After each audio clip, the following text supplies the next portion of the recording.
पड़ने लगा।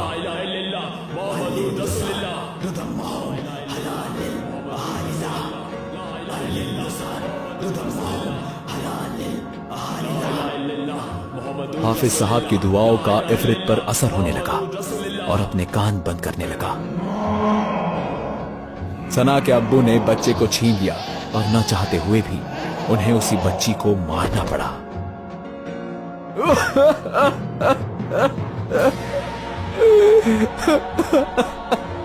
हाफिज साहब की दुआएं सुनकर इफरित वहां से भाग गया। तुम सबको इसका अंजाम भुगतना होगा।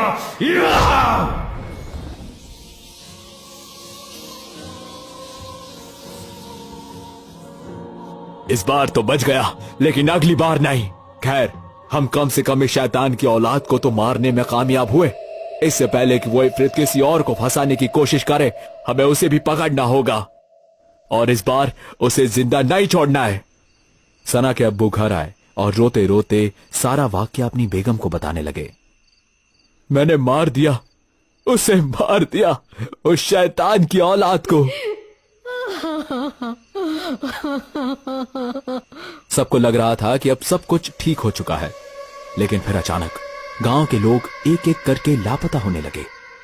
सना के अब्बू समझ गए कि ये किसी जानवर का काम नहीं, बल्कि ये उसी इफरित का काम है जो अब इंसानों और जानवरों को अपना शिकार बना रहा है।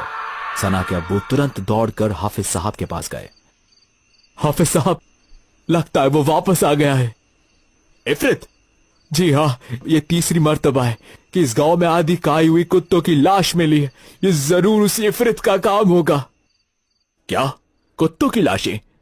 जी हाँ, यकीनन वो इफरित ही होगा जो ऐसा काम कर सकता है।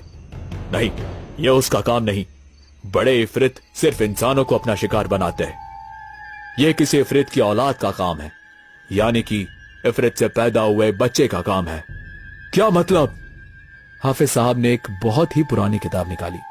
इस किताब में इफरित के बारे में लिखा था, जिन्नों की दुनिया में अच्छे जिन भी है और बुरे भी, और इन्हीं बुरे जिन्नों में एक है इफरित।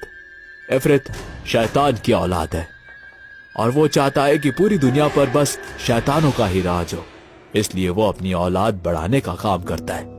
इफरित खूबसूरत लड़कियों को ढूंढते हैं और उनके साथ हम बिस्तर होकर उनसे औलादे पैदा करते हैं। इफरित को हर हफ्ते शिकार चाहिए।